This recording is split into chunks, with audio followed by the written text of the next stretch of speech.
The question says that a small bulb is placed at the bottom of the tank containing water at a depth of 80 centimeter. What is the area of surface of water through which light from the bulb can emerge out?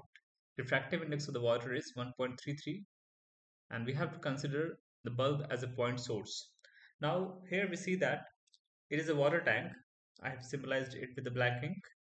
It is 80 centimeter deep, and in the bottom of the tank there is a bulb which is a point source of light, and we have to find out of what surface area the light will come out. So we will use here the theory of total internal reflection. If we assume there is a ray that is emerging out of the bulb and it is making an angle of I, so in order for that ray to emerge out, it should be less than the critical angle. We know that the critical angle is defined as the angle of incidence, which provides 90 degree to the angle of reflection. That is, if IC is the critical angle, then the refracted ray would not cross the interface and it will just remain on the boundary like this, OA, and the ray will be on the boundary. And if the angle of incidence is greater than critical angle, then the ray will be refracted in the same media. And if it is less than IC or the critical angle, then the ray will come out. Now we have to find out in what area does the ray come out of the tank. Now, since using the Snell's law, we can say that mu of water and sine of I would be equal to, we first will find out the critical angle. So IC will be equal to,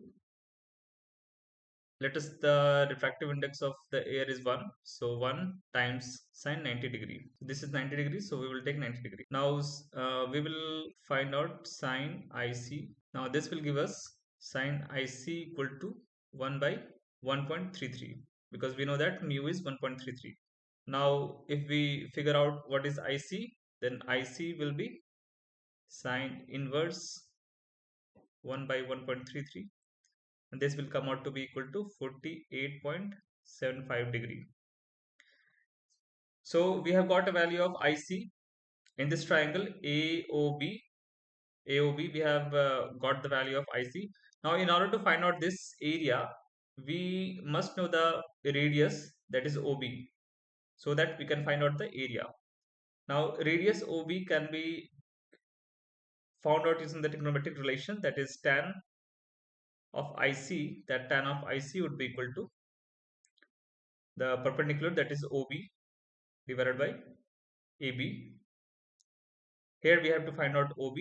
We know that AB is the height, that is 80 centimeter, which is given. OB would be equal to tan of 48.75 degrees multiplied by AB, that is 80 centimeter, and which will give us